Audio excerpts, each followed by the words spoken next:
make it clear. Order. I did not make the comment. Bill is not about taking away rights. It is about giving opportunity.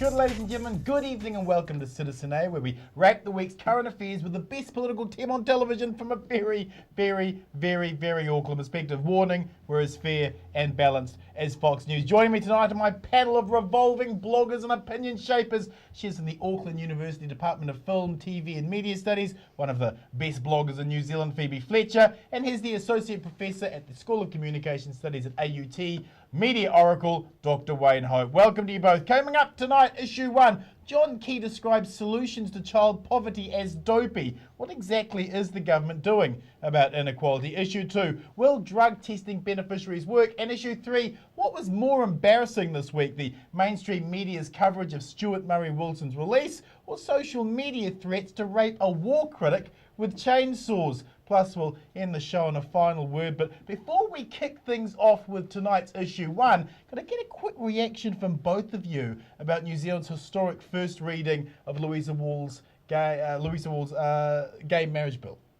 Oh, of course it's historic, Yes. and it went much better than I think that any of us anticipated, with 80 votes in favour.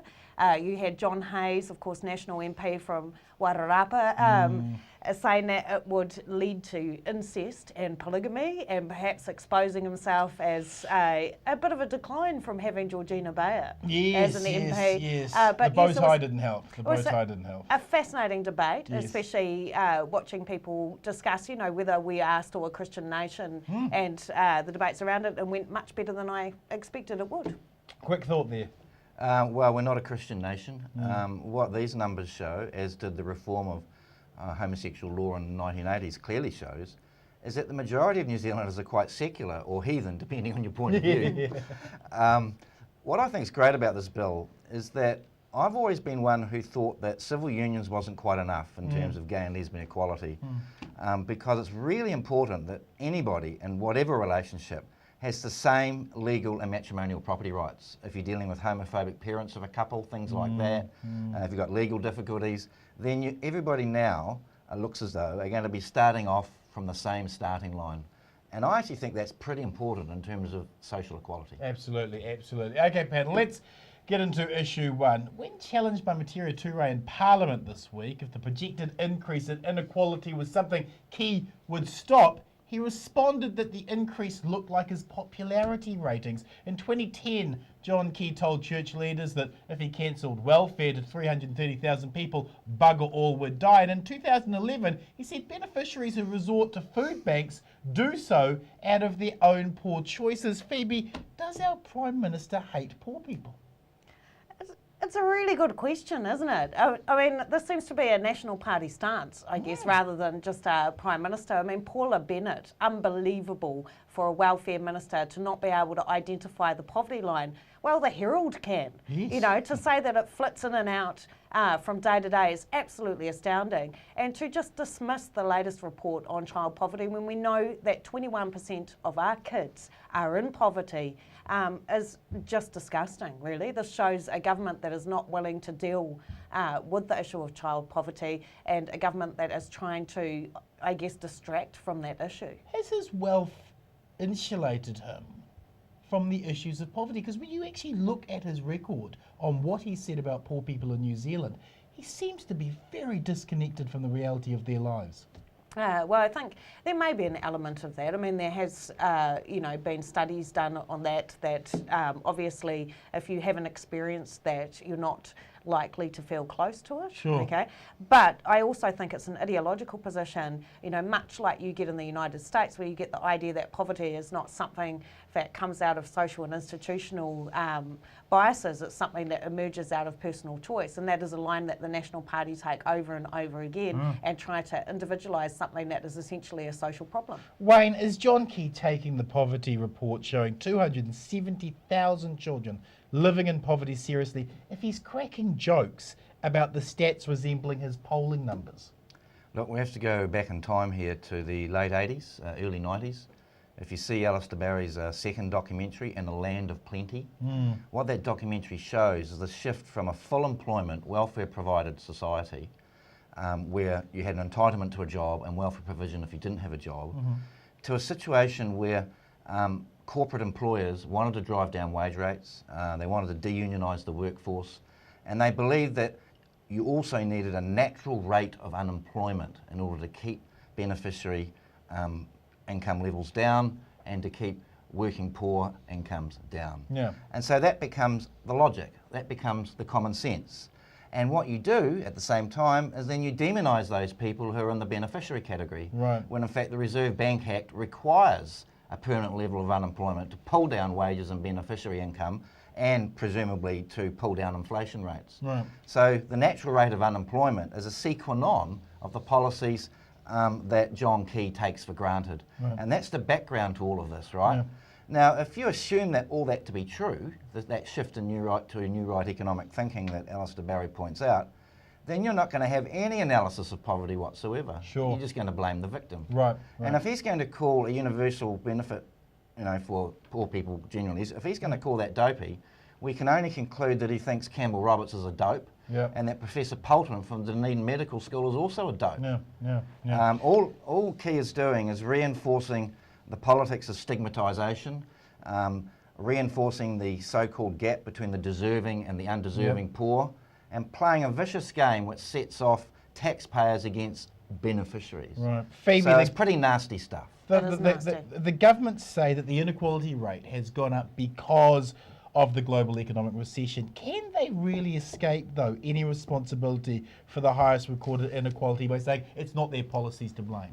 Absolutely not. They cannot escape that. I mean, this is the thing that UNICEF, there's UNESCO, there's been, various organisations that have pointed out that we are having problems with our poverty rate at the moment. This is something that's institutional. Your job as a government is to be able to manage social change. Right. Now, if you're trying to sweep that under the carpet, to dismiss it as dopey, to dismiss the well-researched perspectives of academics, to dismiss the perspectives of people like the Child Poverty Action Group, then you are not doing your job.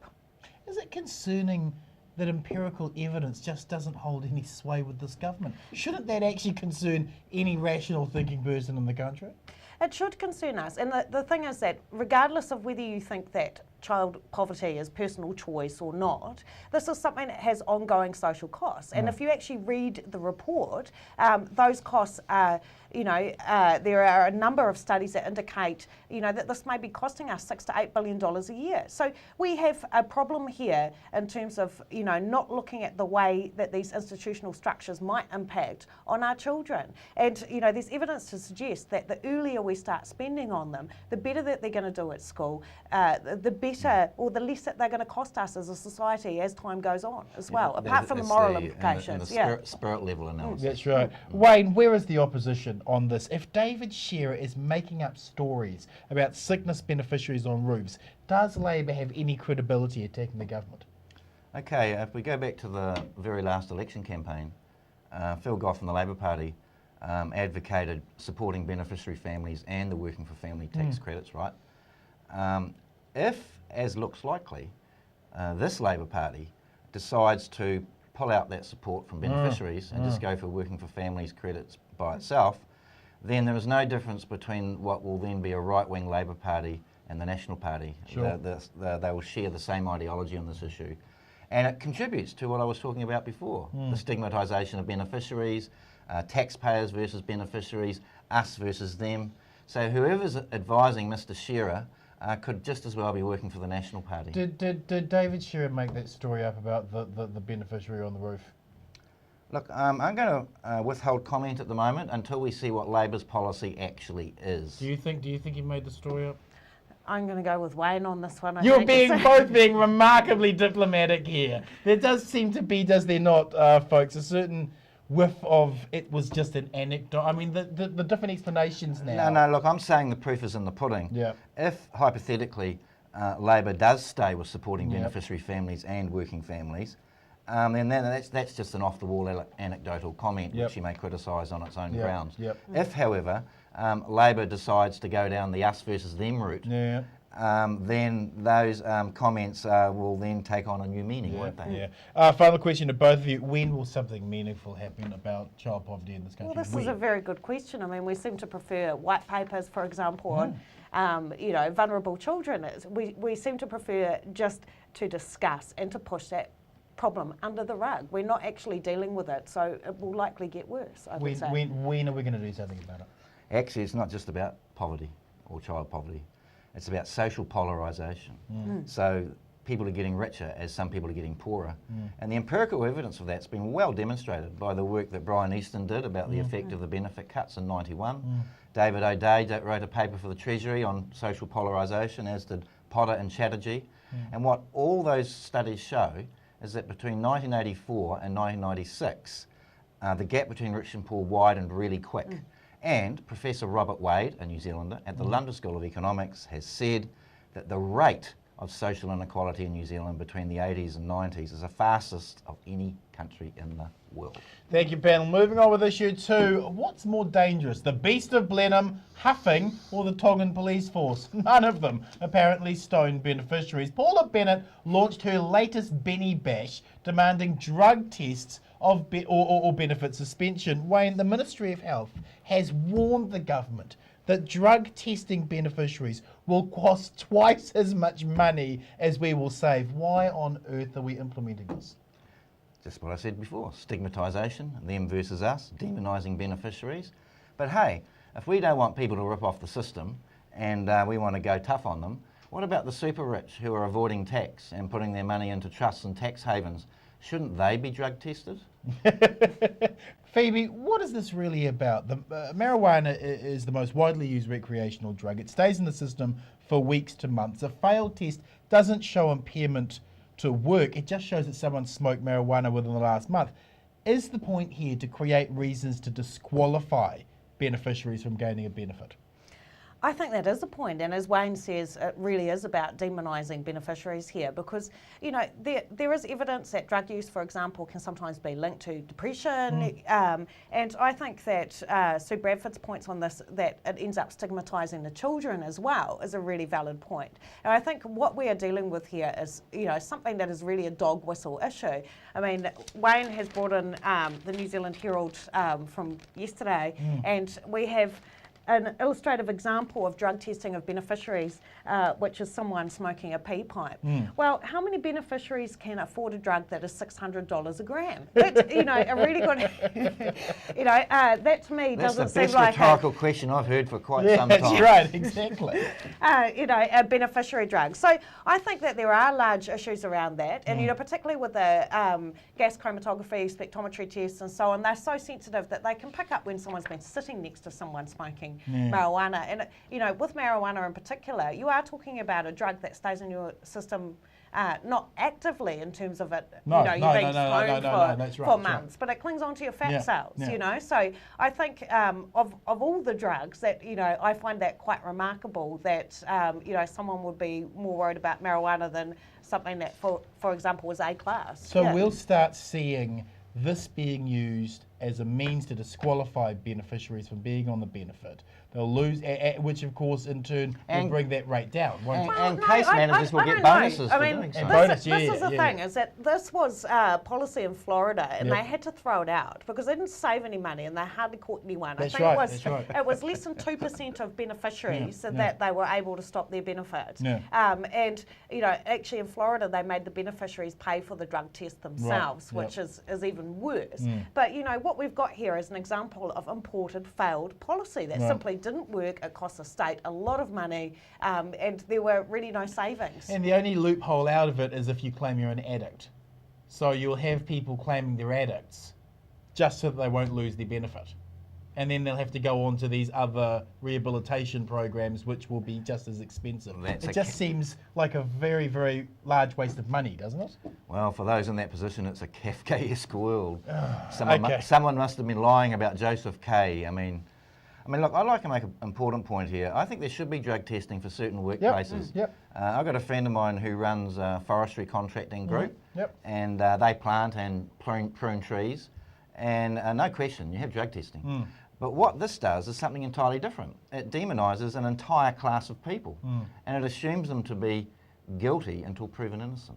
Should we, question to both of you, should we be breath testing politicians as they enter the debating chamber if we're going to be drug testing beneficiaries? Well, it's a great question, isn't it? I mean, politicians are notorious for Turning drinking up at before debates, the you know? debating chamber, that's Yeah. right. Should we? Along with company directors. Along with company directors and chief executives? Yes. Well, I mean, if you're looking for moral consistency, Yeah. you'd be drug testing everybody in society. Yeah, yeah. Thank you, panel. Moving on with issue 3. What was more embarrassing this week? The mainstream media's coverage of Stuart Murray Wilson's release or social media threats to rape a war critic with chainsaws? Phoebe, what were your thoughts on the coverage of the mainstream media's Beast of Blenheim nonsense? To be honest, I didn't see too much of the news coverage this week. I looked more at the kind of electronic media because of not being home so much at 6 p.m. But I thought it was, you know, it really fit into the category of moral panic. Okay, there is probably an issue around this guy getting a caravan and going around New Zealand, but I think, you know, also it's the way that it's been covered and you know, the way that the Whanganui Council has reacted as well with banning him from parks and so on. You know, this is really, again, dog whistle kind of issues that drags away from the notion of rehabilitation.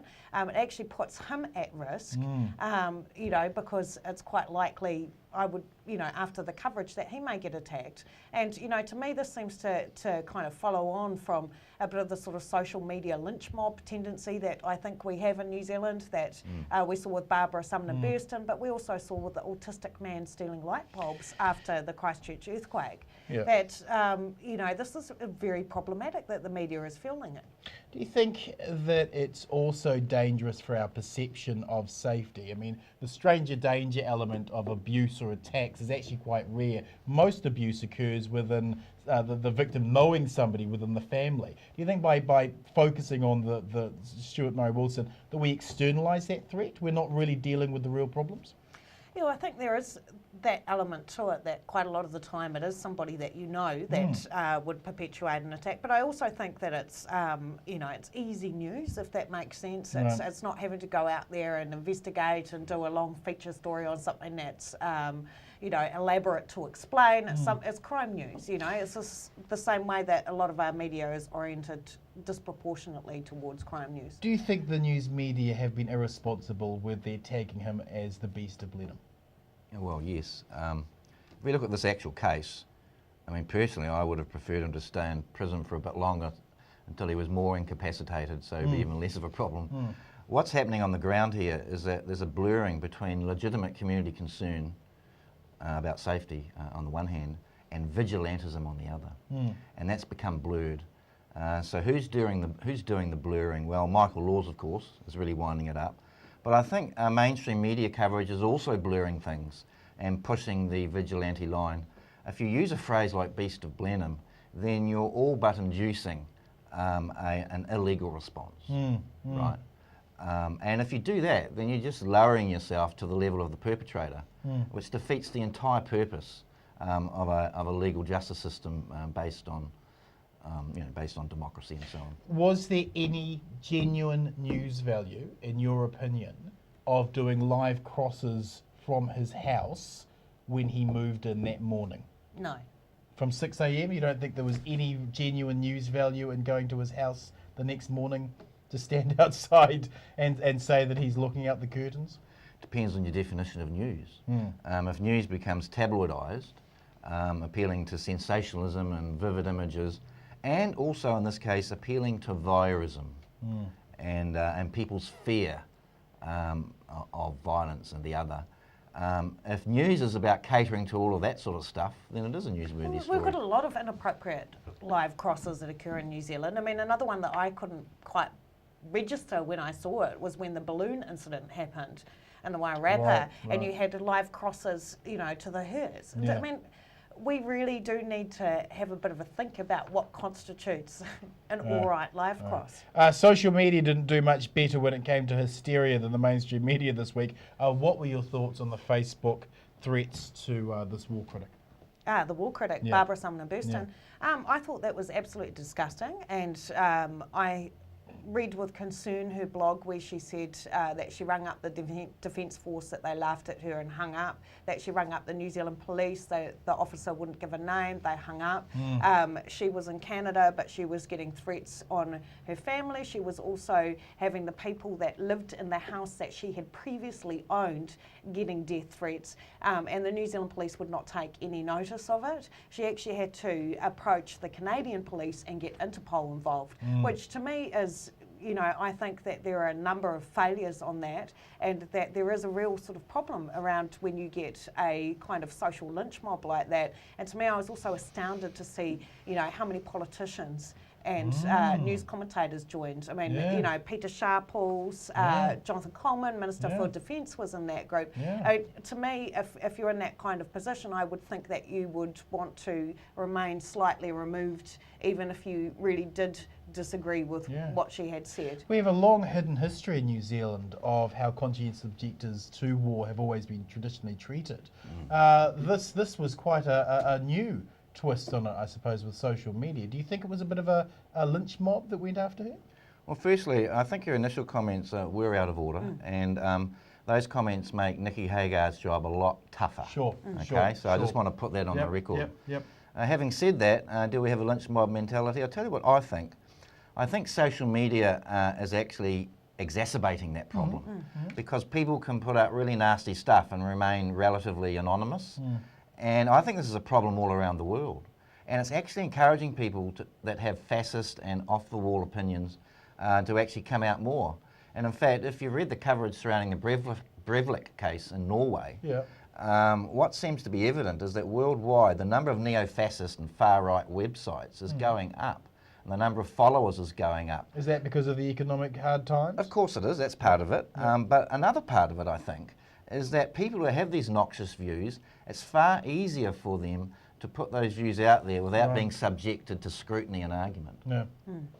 I mean, I think, you know, in saying that, I disagree with what she said, in particular the phrasing. I think that there was a kind of an argument there. I mean, talking with a lot of my friends who are from countries that have had occupations, including Afghanistan, they actually agreed with her sentiment, because to them it was offensive, the idea that we valorise one soldier so much when they've had hundreds of thousands of deaths. So I can completely understand that perspective, although I thought her phrasing was poor. But she's not a commentator, she's not a blogger, she said it on her personal Facebook page. You know, when I look down my feed, I see all the time people of every political persuasion saying quite offensive things about celebrities, politicians, you know, other people. I find it quite sort of remarkable that something was dragged off a personal Facebook page. I think, you know, it's quite a different thing than maybe saying that on a blog or on television. Sure. Let's wrap the show with our final word, ladies and gentlemen. Wayne, your final word this week? My final word, well, listen to this.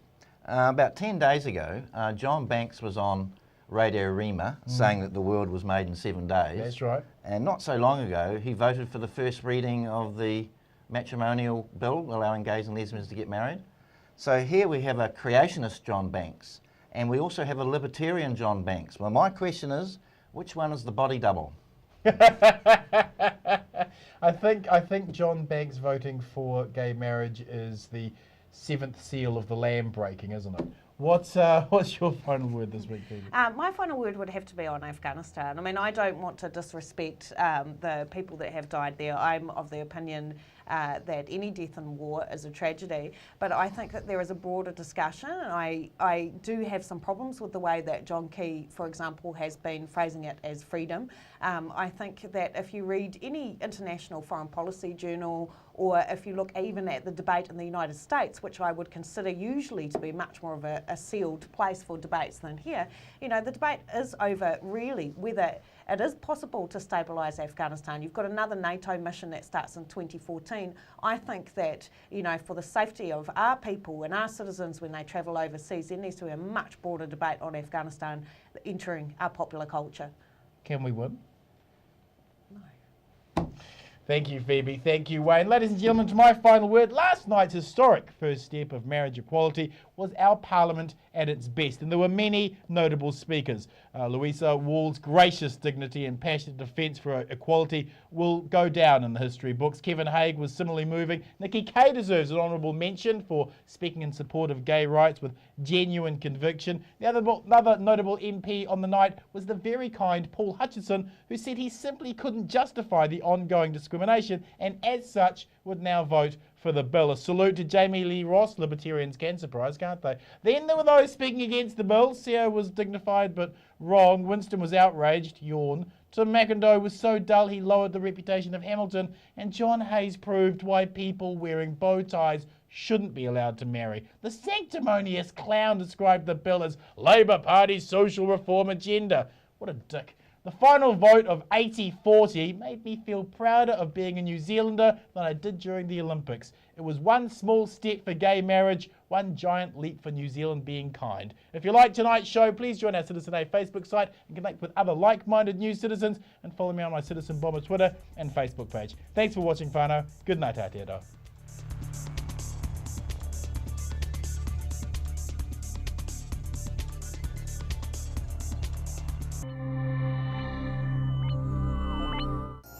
Supporting local content so you can see more of New Zealand on air.